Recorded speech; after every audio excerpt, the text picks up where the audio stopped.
Hi there. In this video we are going to discuss about hemorrhages as well as hemostasis. So let's start it. What is hemorrhage? Hemorrhage is basically movement of the blood outside the blood vessels due to some injury or some toxic insult. Okay. So most common causes of hemorrhages are trauma, or you can say atherosclerosis, or inflammatory or neoplastic erosion of the blood vessels, due to which blood moves outside the blood vessels. Hemorrhage can be small as well as large. It can be external, can be inside the body. Okay, so if the hemorrhage is inside the body tissues, it is called hematoma. And hemorrhage can also be into the body cavities. It can be into the pleural cavity, which is called hemothorax. It can be into pericardial cavity, which is called hemopericardium. It can be into peritoneal cavity, which is called hemoperitoneum, or it can be into the joint cavity, which is called hemoarthrosis. Okay, so hemorrhage basically can account for different effects on the body. So slow loss of the blood is not dangerous, as there is compensatory increase in the volume of the blood by increased fluid resorption, you can say. Body can tolerate up to 20% of the rapid loss of the blood. If there is more than 20%, then the complications may arise. Moreover, if blood loss is slow, then larger amount of the blood can be lost. However, if there is small amount of hemorrhage in critical body tissues such as in brain, the consequences can be fatal. Moreover, hemorrhages can be classified into three types depending upon the extent or the amount of the hemorrhage. For example, petechiae, purpura, and ecchymosis.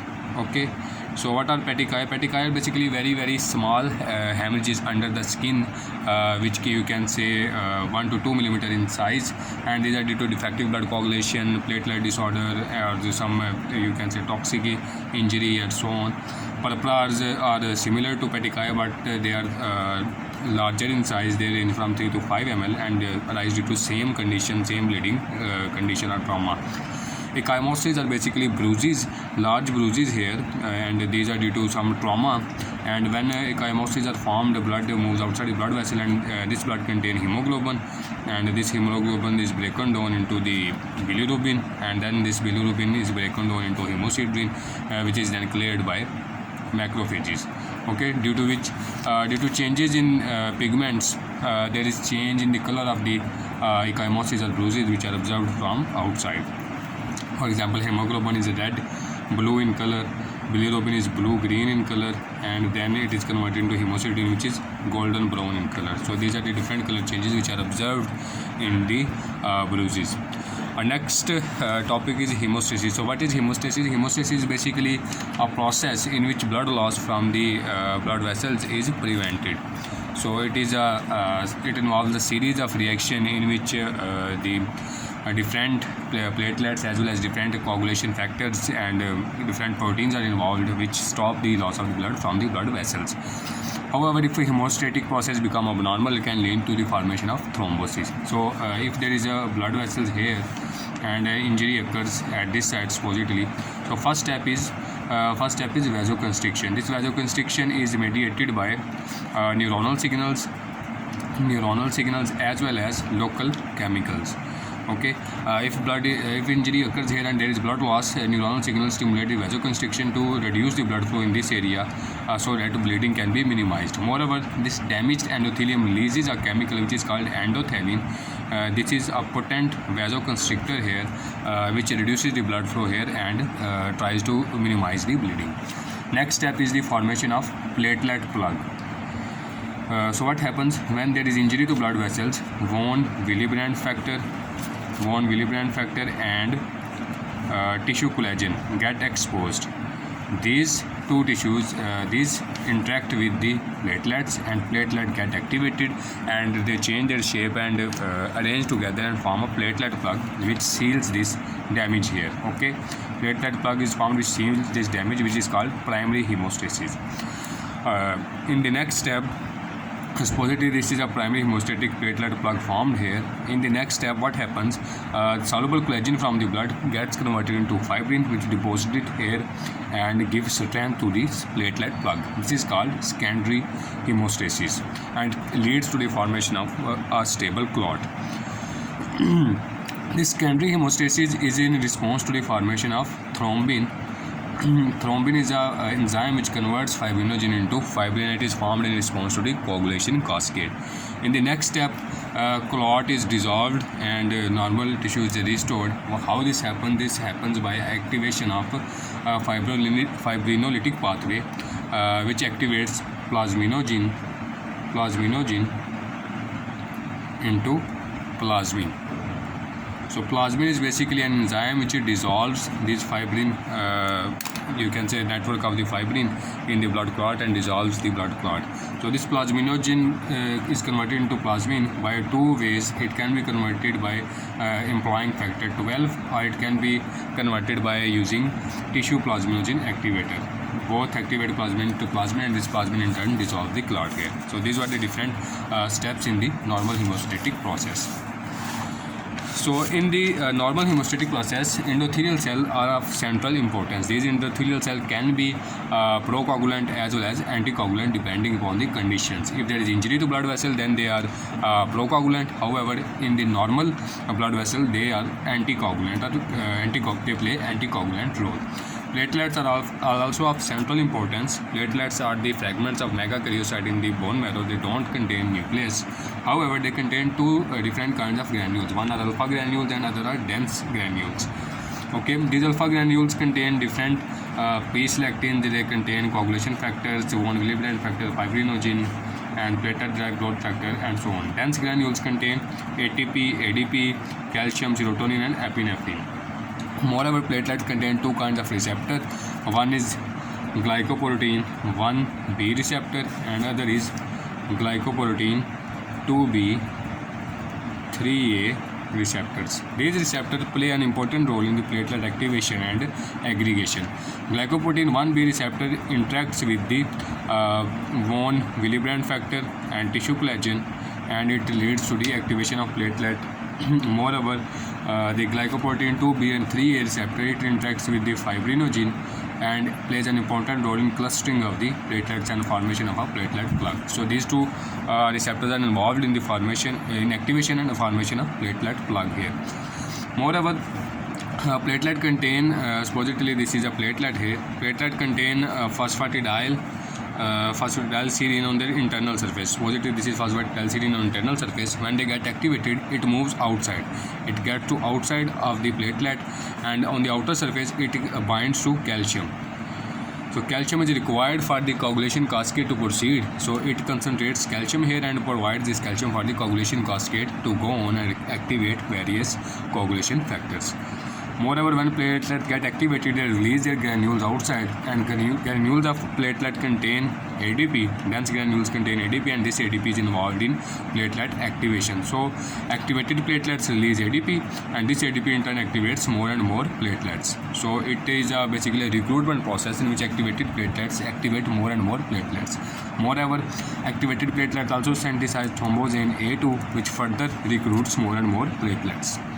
Okay, so deficiency of these receptors can lead to different disorders.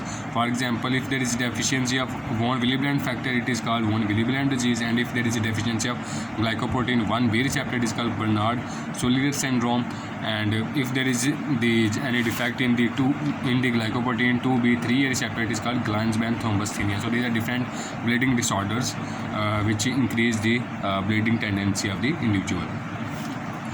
So next we move towards coagulation cascade. Coagulation cascade is basically a series of proteins in which each protein activates the next protein and ultimately leads to the formation of thrombin.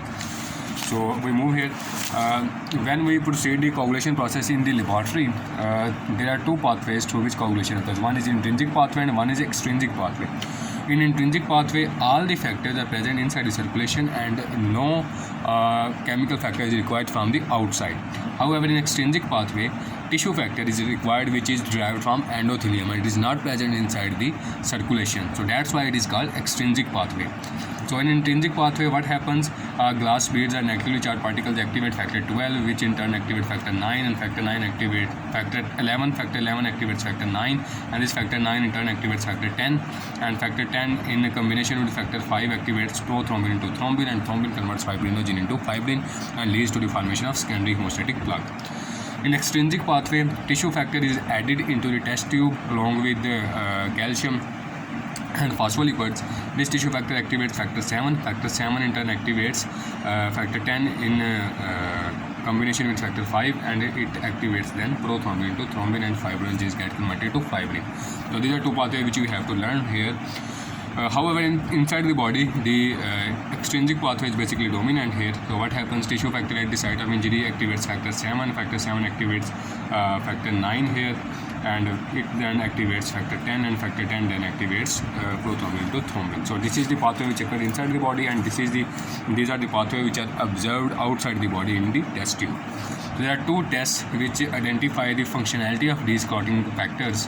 One is prothrombin time PT, and another is partial thromboplastin time PTT. Prothrombin time measures the functionality of clotting factor involved in extrinsic pathway. So in this process, we add phospholipids, calcium, and tissue factor in the test tube and observe the clotting time. However, in partial thromboplastin time, the clotting factor which are involved in intrinsic pathway are observed here, and in this glass beads are added to start the pathway.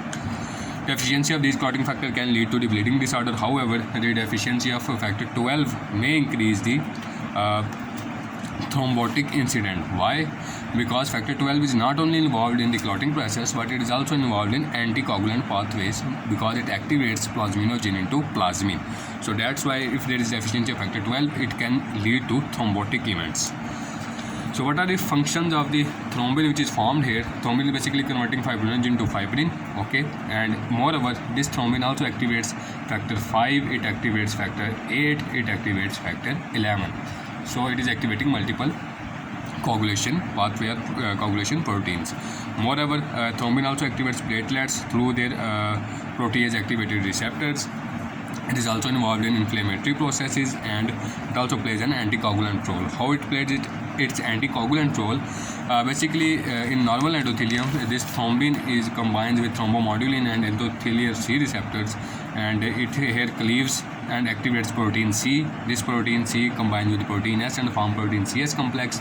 This protein CS complex, what does it do? It prevents, it inactivates factor 5A and 8A.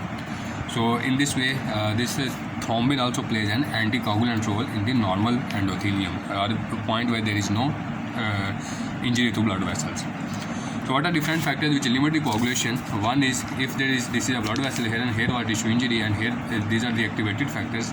These activated factors are consumed at the site of injury. So when blood leaves this site, blood is deficient in the activated coagulation factor. This is an important response. Moreover, this clotting factor is activated at the site of injury. That's also responsible to limit this coagulation at the site of injury. And moreover, there is a tissue plasminogen activator which is released from endothelium, as well as factor 12 which converts plasminogen into plasmin. This plasmin cleaves the fibrin meshwork of the clot and dissolve the blood clot. So this is an also a protective response against the overcoagulation. And if there is a thrombotic event and there is increased breakdown of the clots in the body, then the breakdown products of this fibrinogen can be useful diagnostic marker here. Okay, next we move on about the anticoagulant role of endothelium. So endothelium plays its anticoagulant role. First, it is because normal endothelium prevents the activation of platelets, because it prevents or shields the platelets from getting infected with von Willebrand factor and collagen. Moreover, it releases prostaglandin PGI2, nitric oxide, and adenosine diphosphatase, which cleaves ADP, and these also inhibit platelet from getting activated.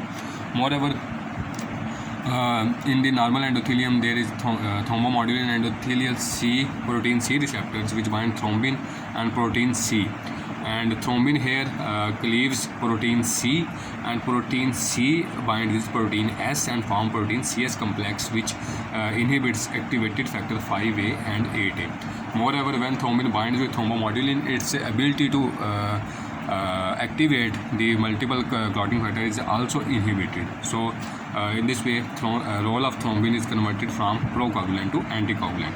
Moreover, normal endothelium also contains heparin-like molecules which bind and activate antithrombin 3, which inhibits the thrombin, and activated factors including factor 9, factor 10, factor 11 and factor 12. Moreover, there is also a chemical called tissue factor pathway inhibitor which inhibits the tissue factor and activated 7A complexes. Moreover, normal endothelium also synthesizes tissue plasminogen activator which converts plasmin into plasmin and which plays an anticoagulant role. So basically, endothelium is playing its anticoagulant role first by shielding platelet form interacting with the monoglobulin factor and collagen. Moreover, it releases inhibitory molecules including prostaglandin, nitric oxide and adenosine diphosphate which inhibit platelet activation. Moreover, it contains thrombomodulin and endothelial C receptor which are involved in converting thrombin from procoagulant to anticoagulant state, and it contains heparin-like molecule which activate antithrombin 3 which binds and inhibits thrombin and also inhibits multiple activated factors. It contains tissue factor pathway inhibitor which inhibits the factor 7A complex which is basically was activated by tissue factor here. Okay, and it also releases tissue plasminogen activator which converts plasminogen into plasmin and causes dissolution of clots. So it was all about today's lecture. In the next lecture we will study about thrombosis. Thank you.